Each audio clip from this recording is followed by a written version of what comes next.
एक बार एक गांव में कृष्णा नामक व्यक्ति रहता था।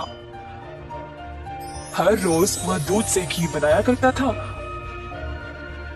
और अपने गांव के बाजार में बेचता था। यही थी उसकी रोजी रोटी कमाने का जरिया। अपने शुद्ध और मजेदार घी के लिए कृष्णा बहुत मशहूर था। घी ले लो, शुद्ध देसी गाय का घी ले लो, घी ले लो, घी ले लो। एक दिन एक मिठाई वाला सुंदर ने कृष्णा को बुलाया और 1 किलो घी के लिए मांगा। कृष्णा गया उसके पास। कृष्णा भाई, मुझे 1 किलो घी चाहिए। कृष्णा घी को तोलने लगा। जब सुंदर ने देखा कि घी कितना शुद्ध था, तो वह अपने आप को रोक ही नहीं पाया। सुंदर ने और घी लेने का निर्णय लिया। रुको कृष्णा, मुझे तुम एक नहीं 2 किलो घी दे देना। पता नहीं बाद में बचेगा या नहीं। तुम्हारा घी सबसे शुद्ध है और मुझे स्वादिष्ट मिठाई बनाने में मदद करता है। ओ बढ़िया जी, धन्यवाद सुंदर साहब। ये लो आपके 2 किलो घी। सुंदर ने खुशी से घी लिया और फिर दोनों अपने अपने रास्ते चले गए। जैसे कृष्णा चलता गया, गांव के लोग उसको एक एक करके घी खरीदने बुला रहे थे। दोपहर तक सारी घी बिक चुकी थी, क्योंकि वो घी था ही इतना स्वादिष्ट। अपनी कमाई लेकर कृष्णा अपने भाई कुशल के पास दूध खरीदने गया, ताकि वह अगले दिन के लिए और घी बना सके।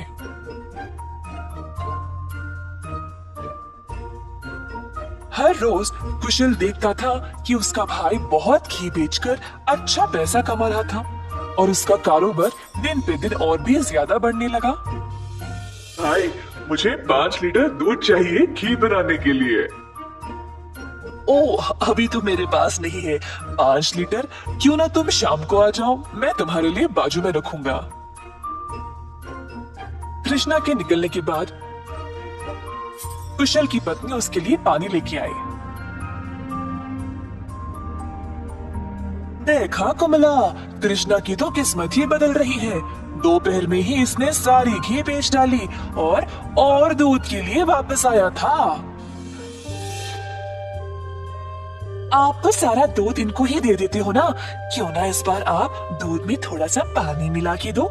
इस तरह हम भी ज्यादा पैसा कमा सकते हैं। कुशल ने अपनी पत्नी की बात मान ली और शाम को जब वह गाय से दूध निकालने गया, तो उसने दूध में पानी डालकर कृष्णा के लिए बाजू में रखा। अब कुशल रोज यही करने लगा। धीरे धीरे वह पानी की मात्रा और भी बढ़ाने लगा। अब कृष्णा इस बात से अनजान समझ नहीं पाया कि उसकी घी की शुद्धता दिन पे दिन कम क्यों होती जा रही। इस वजह से उसके बहुत सारे ग्राहक भी कम होते गए। अब कृष्णा दूध की गुणवत्ता को जांचना चाहता था, तो उसने दही जमाया। जब दही जमा, तो उसने ऊपर इतना सारा पानी देखा। शायद गाय की सेहत ठीक नहीं है, इसीलिए अच्छा दूध नहीं दे रही होगी। मैं कुशल को ये बात बोलता हूँ। जब कृष्णा कुशल के घर गया, तो उसने अपने भाई और उसकी पत्नी को दूध में पानी मिलाते हुए देख लिया। अब उसको समझ आ गया कि उसके घी की शुद्धता इतनी कम क्यों हो गई थी। ना जानते हुए कि वह क्या करे और बिना कुछ कहे कृष्णा वहां से निराश होकर चला गया। अब कृष्णा ने अपनी कमाई से 2 गाय खरीदे और खुद दूध निकालना शुरू किया। अब फिर से कृष्णा अच्छी वाली शुद्ध घी बनाने लगा। कृष्णा ने अपनी एक छोटी सी दुकान खोल ली, जहाँ पे वो शुद्ध देसी घी बेचने लगा। उसी समय सुंदर उसके पास आया और बोला, हाय कृष्णा, पिछले कुछ दिनों से घी कुछ ठीक नहीं है। मेरे मिठाइयों के लिए अच्छे ग्राहक थे, केवल आपकी शुद्ध घी की वजह से। उम्मीद है अब आप अच्छा घी बना रहे हो। मैं चाहता हूँ कि मेरे ग्राहक वापस आ जाएं। आप ये 2 गाय देख रहे हो, ये मैंने ही लाए हैं। आप खुद दूध निकाल लें।